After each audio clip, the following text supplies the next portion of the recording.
Yeah, just waking up can tell it's gonna be a great day. Look out my window, sun shining on the freeway. For one day I'm getting paid enough. I'm barely out of bed, I'm already blazing up. What's up, my wizards? It's Dev from SBMTG down there. Today I brought my handy dandy notebook so I can give you the deck everyone's calling Blues Clues. Igby's here. This is basically a mono blue mill deck that uses Sphinx's tutelage to mill cards when we draw off of our clues, and we can play things like Fleeting Memories. We'll get to all that in a second. Let me show you how I built the deck. Normally I'd start with the creatures in a deck tech, but we're actually not technically playing any creatures in this mono blue deck. So let me just tell you all the stuff that we do use as offense, in air quotes. What we're going to do is we're going to play 4 copies of Sphinx's tutelage, 3 copies of Fleeting Memories, and 3 copies of Startled Awake. Right now, tutelage is probably better than it's ever been in Standard. Most of the time it's been in Standard, we've had a format that featured 3, 4, and sometimes even 5 color decks, so it's really hard to chain triggers. But in this format, even though we've got Eldrazi, and obviously people play lands, you kind of have to, we see a format with a lot of 2 and even mono-colored decks. You know, there's mono-white aggro right now, and there's even, you know, mono-red is threatening to be a thing with all the goggles decks that don't even splash colors anymore. They're just mono-red. So really, right now, you have a better chance of chaining triggers on Sphinx's tutelage than you ever have in Standard, so that's cool. Fleeting Memories, we have to play a bunch of other stuff that generates clues because Fleeting Memories isn't enough by itself. But I do really like when we get multiples of this out and we just have a clue or 2. I think a good way to play Fleeting Memories, at least it has been so far, from what I've experienced, is to drop it late. You've already generated a clue or 2. Fleeting Memories will generate a clue when it comes into play. If you've already got a tutelage in, this can lead to some pretty big mills. So I like Fleeting Memories a little later when you've gotten everything set up. Startled Awake has really impressed me, honestly. Even just one casting of this card is great. 13 cards is a lot of cards, but if you cast this twice, it's not like you auto-win or anything, but you have milled well over a third of their starting deck. Not to mention the cards that they drew to start the game out, so you've technically milled half of their deck with 2 castings of Startled Awake. This is really nice in that we'll cast Startled Awake, it'll go to our graveyard, we can put it back into play as Persistent Nightmare, and then pop it back to our hand with one of our, 8 different bounce effects, but we'll get to those later. Good trick to have, though, to be able to bounce Persistent Nightmare. A good way of doing this, too, is when you have a Persistent Nightmare out, swing with it, and then if they try anything funny, you can pop it back to your hand with an instant speed bounce. And then just cast it again second main phase. Now there are some things that remove this in the format. You know, we have to worry about mostly Declaration in Stone, but also Stasis Snare to a lesser extent. But for the most part, a lot of the removal in the format is just going to put this in our graveyard. We can get it right back out as Persistent Nightmare. And a lot of the time we can just pop it back to our hands. We're playing a lot of bounce. Number one thing a Sphinx's tutelage deck wants to do, draw cards. That way we can mill cards, we can have card advantage, and just have a good time in general. That's important. We're playing blue, so there's a lot of ways of doing it, but we have to pay special attention to generating clues. We have to play a couple of spells that do that outside of just Fleeting Memories. We want to get that combo going, you know, sacrifice a clue, mill 3 with Fleeting Memories, draw the card, mill 2 with Sphinx's tutelage. That's always nice to get that engine going. And we want to play defensively. Now, we do have a couple of things in blue in this format right here that generate clues. They're low on the curve, they're defensive, absolutely perfect for this kind of deck. We're going to play 4 copies of Jace's Scrutiny and 4 copies of Press for Answers in this deck. Jace's Scrutiny is just basically a fog. Same thing with Press for Answers. We have to play it as a sorcery, which is super lame, but I like that it generates the clue. That's why it's sorcery speed, is it generates the clue. But we can just tap something, their best creature down for their upcoming attack step on their next turn, and we won't have to worry about taking a huge hit. Jace's Scrutiny we can play as an instant and just basically not take damage from one of their bigger creatures and generate the clue. Now obviously this isn't going to last for absolutely ever. We can't just, you know, neg 4 a creature or tap a creature every combat step for like 3 turns and end up winning the game. But these definitely go a very, very long way in helping us not only survive the early game, which is really, really important, but also generate clues so that in the later game we can drop the Fleeting Memories and end up milling a bunch of cards with Sphinx's tutelage. So I think that these are the best things in blue besides Memories that generate clue tokens, mostly because they're very defensive and they only cost 2 mana apiece. Those are things that we're definitely looking for in this deck. We want to play other stuff that draws cards. I mean, a lot of our deck is going to be based around card draw because of Sphinx's tutelage, and we want to get to our pieces, our Sphinx's tutelage, our Fleeting Memories, our Startled Awake, whatever. We want to draw a bunch of cards for a lot of different reasons, mostly Sphinx's Tutelage. So in other card drawing news, I'm also going to play 3 copies of Oath of Jace and 1 copy of Dragonlord's Prerogative. Prerogative, obviously, 4 cards is out of control. Like that's at least 8 mils, and you'll most likely get a chain of at least 1 or 2 in there somewhere. So a Prerogative can not only net you 3 cards, that's huge card advantage, but also mill them out a great deal. So I at least want to play 1 Prerogative, and I love the speed on it. Oath of Jace, though, interesting for a couple of different reasons. Not only does it draw us 3 cards, enabling 3 mill triggers on the Sphinx's Tutelage, that's important obviously, but we discard 2 cards. That allows us to discard Startled Awake to Oath of Jace and then put it back onto the battlefield as Persistent Nightmare. A very important little piece of synergy to remember. Oath of Jace also, in a sort of less budget version of the deck, would allow us to play Drownyard Temple, get a little value out of it too, you know, discard it and then bring it back later. We can actually do that as ramp in some decks with Drownyard Temple.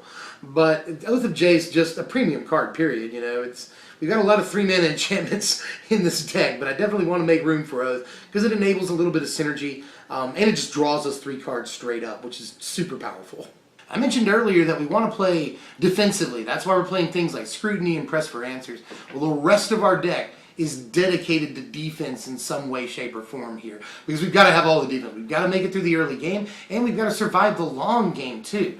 There are some ways of doing it in blue, although this is definitely where the deck is weakest. But let me tell you about our counter magic first, because that's important in a blue deck. I'm going to do 3 copies of Clash of Wills, 1 Negate, and 1 Void Shatter in the deck. Void Shatter, just straight up counter that guy, or counter that thing. Don't care what it is, or how much it costs, just counter it. Always important to have that. Negate important in this format right now because it counters Planeswalkers, which is super important. It also counters Collected Company and a bunch of other stuff that people are playing right now. It also will counter Jamoka's Command when you need it to, which you will probably need it to at some point. So Negate is always important. I'm definitely making a case for it in the main deck.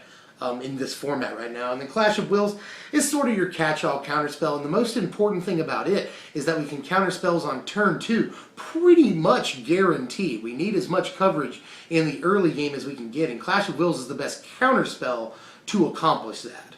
And the last defensive element that we're going to employ here is bounce. Blue has an awful lot of bounce, and it serves the dual purpose of bringing back, say, Oath of Jace to our hand or Persistent Nightmare to our hand so that we can cast it Startled Awake. So let's play all the bounce we can. And I actually think we have a couple of really, really good options here. So what we're going to do here is play 2 copies of Disperse, 4 copies of Engulf the Shore, and 2 copies of Crush of Tentacles. Disperse is pretty good as sort of tempo-based removal that can take care of a creature or a planeswalker for a turn. Disperse is especially good against planeswalkers and can sort of wipe a high loyalty count, which is always nice. Disperse is also a pretty quick, easy, cheap way to return either Persistent Nightmare or Oath of Jace to our hand, which are both good tricks. As far as Engulf the Shore goes, this is one of my favorite blue cards in the format. It's one of my favorite cards in the deck, at least. In a deck that focuses primarily on playing islands, this is a really, really good turn 4 play, and obviously can be good at any point in the game after that as well.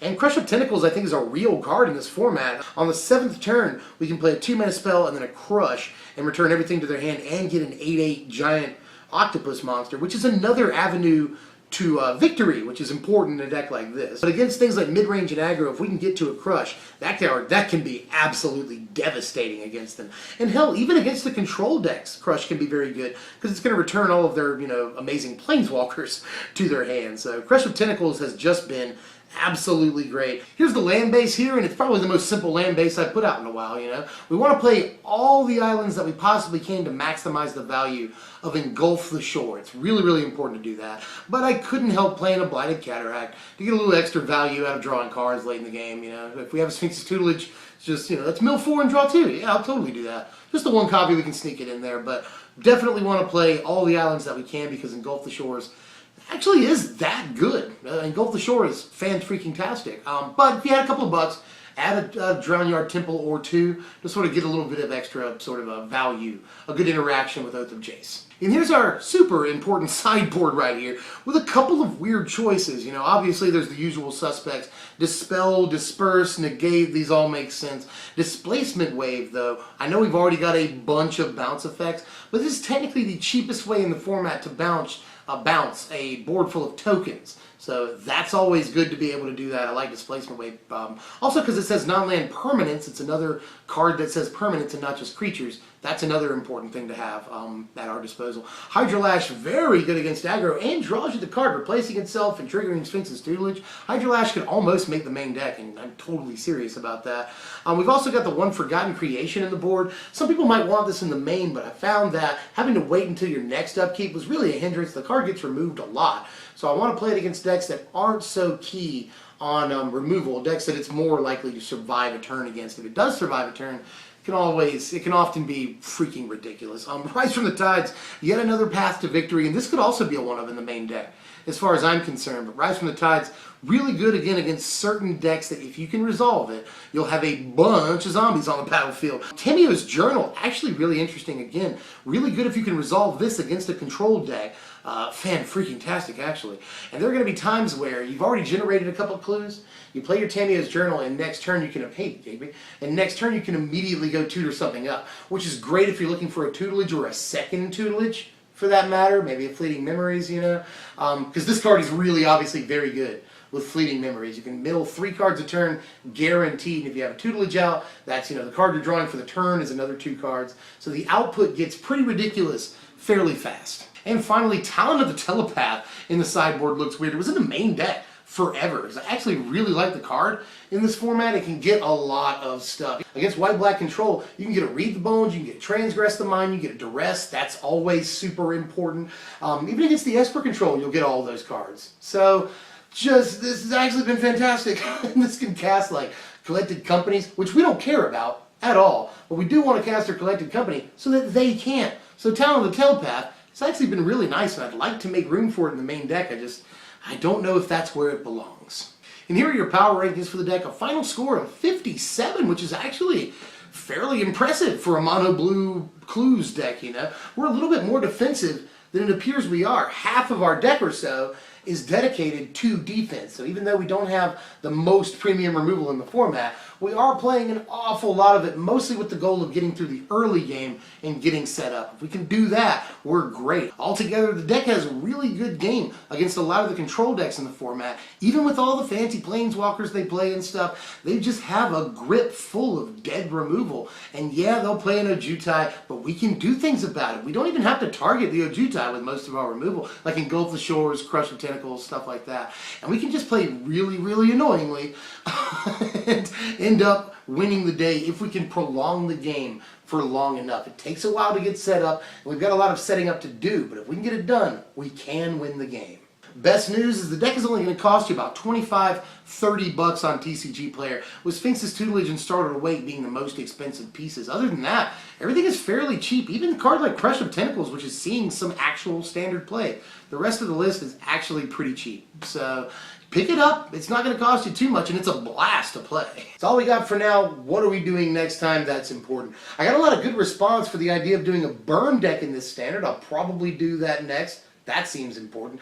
I've also gotten some response for the mono-white control deck that I mentioned, and I do want to bring that to you. I think that deck is really, actually super powerful. I also promised you Jund a couple of weeks ago. I am working on that.